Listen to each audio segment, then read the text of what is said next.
Здоровье ребенка в наших руках. Под таким названием в Покровске прошел республиканский форум, посвященный вопросам сохранения и улучшения здоровья подрастающего поколения.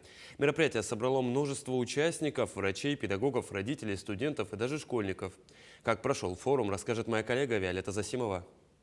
Форум начался с проведения круглого стола «Межведомственное взаимодействие в интересах охраны здоровья подрастающего поколения», где говорили о здоровом питании детей, профилактике употребления психоактивных веществ в детской и молодежной среде, делились опытом укрепления здоровья населения и так далее. А главный врач Республиканского центра общественного здоровья и медицинской профилактики Алена Никитина рассказала о необходимости создания здоровья-сберегающей инфраструктуры в районах республики.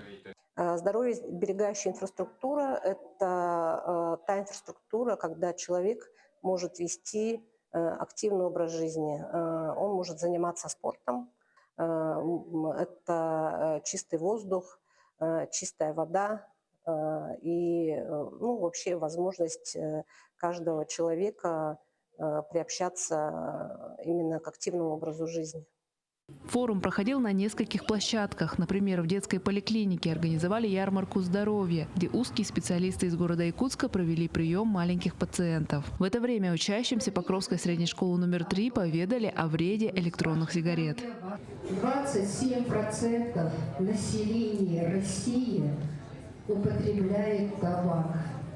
Из них практически 33% у нас, к сожалению, молодое поколение, которые сейчас увлечены вейпами, электронными сигаретами. Эту же лекцию провели и для студентов колледжа цифровых технологий Айтын. Для себя я нового узнал, что электронные сигареты оказываются вреднее, чем обычные сигареты, и у него очень много вредных составляющих.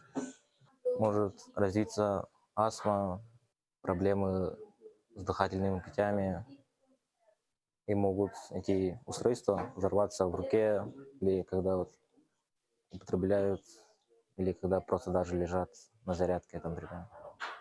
Также со студентами побеседовали о профилактике инфекций, передаваемых половым путем, и провели мастер-класс по оказанию первой неотложной помощи. Форум организовали в рамках предстоящего Всемирного дня здоровья, который ежегодно отмечают 7 апреля, и Года детства в Якутии.